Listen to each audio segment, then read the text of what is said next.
Welcome back to page 121. Today we're going to jump into the 2022 Core Rulebook Update, and we're going to take a look at Initiative as written in here.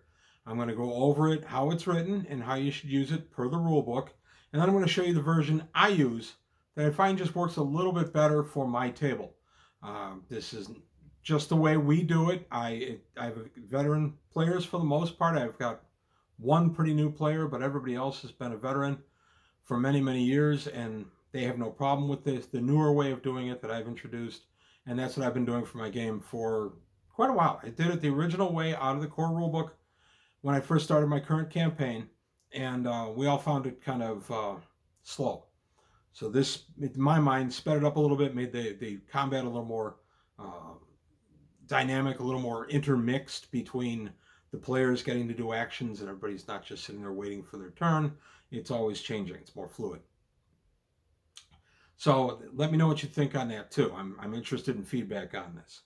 I also want to mention real quick that Polar Vortex is going to take place on February 15th at 9 a.m. It's a Saturday. I will be there, and I will be running 6 people in Traveler, the Mongoose Traveler 2nd Edition rules.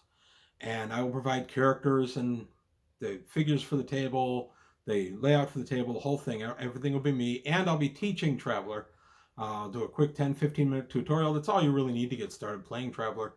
I'm going to go ahead and do that too. So if you've never played Traveler before and you want to try it, this is your chance. Polar Vortex, by the way, I don't think I've mentioned prior. It runs Friday, Saturday, and Sunday, so the 14th, 15th, and 16th. I'll only be there on the 15th running Traveler at 9 a.m. on the Saturday the 15th. I have 6 slots at my table. I can set up to 6 people. You have to buy a badge to enter the con, and you got to pay $2 fee to sit at my table. Sorry about the $2 fee. It's the lowest I could go. I already have 1 badge sold, so there's 5 remaining. So if you want to get into the opportunity, if you've never played Traveler and you want to try it, I just want to have fun. This is going to be Traveler. It's basics. You're going to have a cargo. You're going to ship the cargo aboard your ship, sell the cargo, and then there's going to be a little adventure thrown in there. That's all it's going to be, is just pure Traveler. So if you can join me, that'd be fantastic. But that's all I've got on that end of it. Back to the important stuff today, which is Initiative from the 2022 update and the way I do it today on page 121. Initiative in Mongoose Traveler 2nd Edition. Let's take a look at the real way. It's called out in the core rulebook, the 2022 update. And then I'm going to talk about how I do it. So here's Initiative. Just a small little section here. At the start of any combat, every traveler gets either a dex or intelligence check. I love that, by the way. It pays to be quick of hand or quick of the mind. You get to get a dex or intelligence check.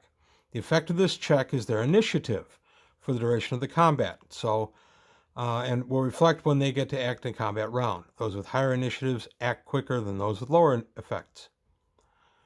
The travelers may freely delay their action until later in the turn. The initiative check simply indicates the first opportunity to act. So I'm going to start right there, and I'm going to talk a little bit more about it. But basically, the initiative, you roll your check, and then you go off the effect. Well, interestingly, it doesn't tell you what the number is. It should tell you if it's an average check, and I realize that can change by situations. But by and large, it should be a standard check. So, of course, I'm going to default to the average check of 8. So, per this, I would throw 2 dice 6, and then I would take a look at the initiative. So, for purposes of this, I'm going to have a dexterity bonus of 2 and an intelligence bonus of 1. Just because. That's how I'm going to do it. So, when I do my initiative, I go ahead and I throw my 2 dice 6. And if my 2 dice 6, when they come up, I add my +2 for my dexterity, because I'm going to use the better of the 2. So I'm going to add my +2 for dexterity. So if I throw a 6 and I come up with, and +2, that's 8. My target number was 8. My effect is 0. So I would go and everybody with a 0 effect goes. The problem I had running it this way was you end up with a lot of ties, or if not, it just ends up being kind of everybody crammed one on top of the other. Now, a combat round is only 6 seconds long, but I get that. So that's how we do initiative. So we're going to take a quick look here. And that's their initiative for the duration of the combat. So that's the entire combat. If combat goes 40 rounds, that's when you go each and every time. So if you roll badly on this one roll, you could find yourself on the tail end of the rest of the combat. That's kind of harsh. So we're going to talk about how I do it. Opposing forces, if they so wish, the referee may make just one dex or intelligence check for all the forces under their control, using the highest dex or intelligence score of the characters they control. This will speed up gameplay a great deal, especially if there are many characters fighting the travelers. That's fine. The problem becomes if I roll really, really well for my bad guys, and my bad guys get an initiative or an effective 6, then all of a sudden they're going first the entire combat. We'll come back to that in a minute too. Ambushes, the high-powered weaponry routinely available in Traveler. Victory in battle will often go to the side that has managed to surprise or ambush its enemy, because you're pretty much going to gun them down. Traveler is a very harsh combat system, which I love, by the way. One side is aware of the presence of the other, but the other is taken unaware. Then an ambush has taken place. The side that is aware of the combat about to begin combat gains DM +6 to its initiative check for the first round only. The side that is not aware it is about to be attacked suffers DM -6 for the first round only. An ambush should be, if it's successful, should be pretty good. I would be giving streetwise checks and such like, but still, that's a good one. And then you've got tactics. So long as they are not surprised, one traveler or character under the referee's control may make a tactics check at the start of the combat. The effect of this check is then applied to the initiative of everyone on the same side. Okay, that's pretty straightforward too. So if there was a tactic check made and the effect was 2, and my 0 initiative gets bumped by 2 for the effect of the tactics roll made on my side, then I end up with an effective 2, but that's for the entire combat. That's kind of interesting. There's some subtle other things, and then there's what you can do in a combat round and stuff, which certainly does impact what you do. And I'm probably going to do a separate video on actions in a round.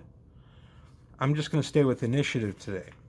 So that's initiative per the book. And I realize that there are a few other things you can have some modifiers for leadership and stuff like that, but I'm not going to talk about that at the moment.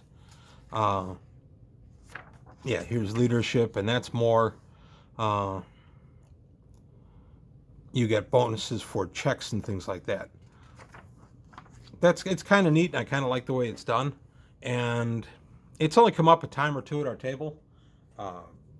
Generally, we forget it. It's an extra step. And I have 2 characters in my current game that have leadership, but it's like a leadership 1. So they end up getting it, and they get the effect and stuff. And I'm going to introduce more and more of leadership. But I'll talk about that in another video. So for right now, initiative. All right, the way it is, I love that you get your dex or your intelligence check. It pays to quick of the hand or quick of the mind. I love that idea. The effect of the check is your initiative. I do it a different way. So basically the way I do initiative is I take 2 dice 6, and everybody rolls 2 dice 6 separately. And this is at the start of the combat round. So my 2 dice 6 roll comes up as a 6. I add my bonus. I have +2 for my dexterity, as I said earlier. So I have an 8. I now go in what would be 8. And you say, well, what's 8? Well, I'm going to tell you in a minute. Everybody rolls their own, and I play with veteran players, and I trust my players completely. I believe that they have rolled what they say they rolled. They don't have to stop and show me, and I don't have to see every single roll. And even when I do an open table, I make it clear that I'm going to trust everybody until I have reason not to. And if I have reason not to trust people, that changes the game anyway, and then it kind of changes the dynamic for me anyway. So assuming I trust everybody, and I do, then we're going to go ahead and everybody's going to throw their initiative. And the highest I could have, I say the highest bonus I've got on anybody is a +2. So the highest I could have would be if somebody threw 12, 2 6s on 2 dice 6, and then added 2 to that would be a 14. Okay, I know that that's the highest I go. Each segment is 6 seconds of combat, or each combat round lasts 6 seconds of game time. Okay, so at the start of the combat, I'm going to say, okay, who's got 14? Nobody does. 13. Okay, nobody. 12. Oh, okay, he's got 12. He gets to act first. And then 11. Nobody. 10. Oh, I've got 2 players that act in 10. Now, I let the 2 players compare either dex or intelligence, whichever is higher for the individual. My intelligence is higher than his dexterity, so I go next. And then so on down the line. Then I call 9, then 8, then 7, until I'm completely done. Then for the next round, everybody throws 2 dice 6 again, and we restart it. A lot of this comes from my D&D roots. That's where I started playing, and I had played D&D for nearly a year before I first played Traveler. And I like that every round changes the initiative, and I think that's really, really important. So that's how I'm going to do my combat. I'm going to start counting at 14 and then count my way down. Once I get all the way down to the lowest I could possibly have, everybody's moving their figures on the table in accordance with their actions and their ability to move the figures, and everybody is taking whatever action they're going to take. They're pushing a button, they're reloading as their short action, and then their longer action will be to fire the weapon or whatever. So that's how I do initiative at the table, and I roll it each and every round. So it's always changing. It's very dynamic, very fluid, just like any kind of combat situation is. And I feel that that reflects the initiative better, and it's a little bit better for the players. Now, I have 6 bad guys, and they're generic guard bad guys, all with the same stats and everything. And they have 7s across the board, which is what I usually do for my generic guard bad guys. They have 7s, and so they get no mods or anything like that. They throw their initiative on 2 dice 6, and they all go, I threw a 9. Now, if I let all my bad guys go on that 9, I have a good chance of wiping out the party. So if I have 5 bad guys, for instance, and I've got 5 player characters, and I happen to go in on the 9 roll, so I'm counting down again from 14 all the way down, that's going to be a lot of shots coming out in one segment. So what I will tend to do is I will tend to break it up a little bit. I won't do each guy individually, but I'll probably do like 2 together. And they'll usually be guys that are near each other, and I'll just say that they're kind of reacting off of each other. It's a cleaner way to do it. Traveler has such a lethal combat system that this can be really important. In a game like AD&D, the initiative for your generic bad guys usually isn't that critical, but in Traveler it can be. You get a lot of shots in one action round, or action segment, whatever you want to call it, 1 second of the 6-second round. You get a lot of shots off. You can drop some players, and now the players find themselves in kind of a cascade failure because they had too much of their force wiped out. So I will mix that up. Admittedly, that gets a little tough for the GM, gets a little tough for the GM, but any GM who's been gaming for a while, you get used to it very quickly. I've been using a combat system very similar to this for, over 40 years. I modified our D&D initiative system years and years ago, back in the very early 80s, because I hated it. In D&D, the one side threw a 6-sider, the opposing side threw a 6-sider. You got to modify it by the highest dexterity on your side, and that's when everybody went. So you all went first or you all went second. Ton of ties with two people throwing 6-siders, and you only have one person determining initiative. I pulled that out. That's from the core rules. I pulled that out. We use a die 10 system. I've done a D&D initiative system. And I even looked at using a die 10 initiative system, because I did use a die 10 initiative system in Traveler D20, for instance. And I thought about using it here, and I thought, no, Traveler's a die 6 game. Traveler will always be a die 6 game when it's in this mode, not D20. And as long as it's a die 6 game, then I'm going to use a die 6 to do my initiative. So there you have it. I hope that's clear. That's how I do initiative. It's not hard at all once you train your players how to do it. And I know this for a fact because we've had a recent addition to our table.